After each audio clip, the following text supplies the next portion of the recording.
Bună dragi urmăritori! Bun venit pe canalul nostru! Te afli la adresa potrivită, unde poți accesa instantaneu cele mai recente știri. Slatircoglu, tânăra actriță care a cucerit scena televiziunii cu talentul său și imaginea recent cultivată de maturitate sofisticată, s-a trezit brusc în centrul unei furtuni media neașteptate. Calmul succesului său actual a fost tulburat de reapariția a ceea ce presa a descris ca fiind filmări scandaloase dintr-unul dintre primele sale seriale, un proiect care datează din tinerețe. Aceste fotografii și clipuri, care rămăseseră îngropate în vastele arhive de televiziune, au fost dezgropate și au devenit virale cu o viteză alarmantă, provocând un scandal care i-a testat curajul.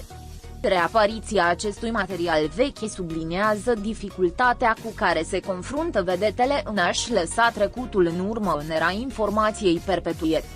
Termenul scandalos, folosit pentru a descrie imaginile, nu se referă neapărat la ceva ilegal sau imoral, ci mai degrabă la scene sau situații care contrastează puternic cu imaginea șlefuită și profesională pe care Slatircoglu o proiectează astăzi.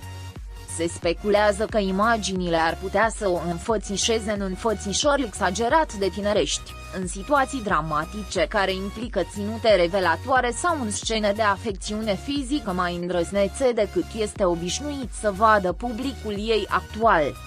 Această ciocnire între imaginea ei trecută și cea prezentă este cea care a generat zarva, forțându-i pe fanii ei să împace cele două versiuni ale actriței. Momentul reapariției acestor imagini este deosebit de delicat, coincidând cu un punct culminant al carierei sale, în care actrița își creează o nouă identitate artistică. Reapariția acestor filmări timpurii amenință să-i distragă atenția din munca actuală și ambițiile viitoare, forțând-o să se confrunte cu o fantomă din trecutul ei profesional. Actrița și echipa sa au fost nevoiți să elaboreze o strategie de izolare pentru a minimiza impactul acestei flashback-uri neașteptate.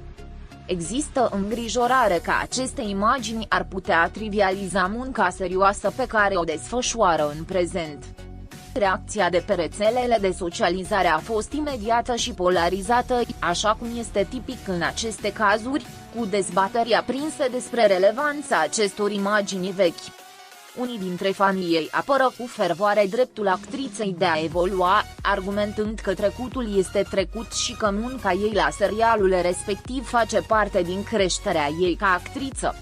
Această facțiune s-a dedicat combaterii răspândirii virale a imaginilor cu mesaje de susținere și hashtag-uri, care îi celebrează talentul actual. Cu toate acestea, un alt segment al publicului și-a exprimat surpriza și, în unele cazuri, dezamăgirea față de tonul acestor producții tinerești. Experții în imagine au subliniat că adevăratul scandal nu constă în imaginile în sine, ci în context, deoarece acestea au fost filmate înainte ca actrița să devină figura publică care este astăzi. Industria este crudă cu memoria, iar orice material care contestă imaginea atent selectată a unei vedete este considerat periculos și potențial dăunător pentru brandul acesteia. Actrița se află acum în situația de a trebui să justifice sau să explice alegerile de carieră pe care le-a făcut când era considerabil mai tânără și mai puțin experimentată. Originea reapariției imaginilor este, de asemenea, subiectul speculațiilor, teoriile indicând o acțiune deliberată a detractorilor sau chiar o strategie de marketing prost executată de către o terță parte. Indiferent de sursă, rămâne adevărat că filmările au devenit subiect de dezbatere publică, obligând-o pe Slatircoglu să se confrunte cu un aspect al carierei sale pe care ea și, probabil, managementul ei, ar prefera să-l lase uitat. Actrița se confruntă acum cu o luptă pentru a recâștiga controlul asupra propriei narațiuni. Producătorii cu care lucrează în prezent Slatircoglu urmăresc situația cu prudență, îngrijorați de impactul pe care controversa l-ar putea avea asupra percepției viitoarei sale producții. Deși talentul actriței este incontestabil, distragerea atenției media generată de acest scandal de arhivă ar putea fi în detrimentul promovării sale. Speranța este că actrița poate trece prin furtună fără ca reputația sa profesională să fie pătată permanent de umbra trecutului său. Actrița însă și-a păstrat o tăcere strategică, alegând să nu legitimeze imaginile cu un răspuns sau un comentariu oficial. Această strategie de izolare își propune să lase controversa să se stingă de la sine, nefiind alimentată de reacția protagonistului. Totuși, această tăcere este interpretată de unii ca o recunoaștere tacită a faptului că, de fapt, conținutul imaginilor este inconfortabil și greu de justificat. Tensiunea din jurul ei este palpabilă. Dezbaterea s-a extins într-o discuție mai amplă despre etica presei și a rețelelor sociale în dezgroparea și expunerea materialelor vechi ale celebrităților.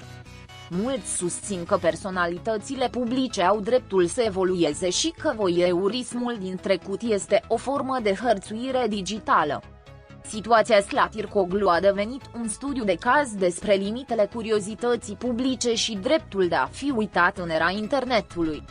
Impactul asupra vieții personale a Slatircoglu este, de asemenea, un motiv de îngrijorare, deoarece reapariția acestor imagini poate fi epuizantă emoțional. A trebuit să retrăiască și să justifice momente din tinerețea ei în fața a milioane de ochi critici este o povară grea care îi testează bunăstarea mentală. Actrița are nevoie de un sprijin neclintit pentru a depăși acest val de expunere nedorită. Industria divertismentului din Turcia urmărește cum va gestiona actrița acest șoc mediatic, deoarece răspunsul ei va crea un precedent pentru controverse similare în viitor. Dacă Slatircoglu reușește să iasă nevătămată, acest lucru îi va consolida imaginea de profesionistă serioasă, capabilă să depășească orice obstacol, chiar și pe cele provenite din propriul trecut. Rezistența ei este testată pe o scenă globală. Cei mai fideli fani ai actriței au început să inunde rețelele de socializare cu imagini ale muncii sale actuale și ale realizărilor recente, încercând să elimine materialele mai vechi din subiectele de trend. Această acțiune coordonată este o apărare organică a mărcii actriței, demonstrând puterea fandomului de a-și proteja idolul de umbrele trecutului. Dragostea urmăritorilor ei este cel mai bun scut al ei în această bătălie digitală. Reapariția imaginilor scandaloase subliniază un adevăr inevitabil în lumea showbizului. Ceea ce este filmat sau fotografiat nu dispare niciodată cu adevărat. Slatircoglu plătește prețul faimei pentru deciziile luate la începutul carierei sale, o lecție care va servi drept avertisment pentru viitoarele vedete în ascensiune. În cele din urmă, adevăratul scandal nu este conținutul serialului, ci modul în care trecutul este folosit pentru a încerca să saboteze succesul actual al actriței. Slatircoglu se confruntă cu sarcina de a demonstra că talentul și maturitatea ei actuală sunt mult mai relevante decât orice imagine din tinerețea ei. Pascali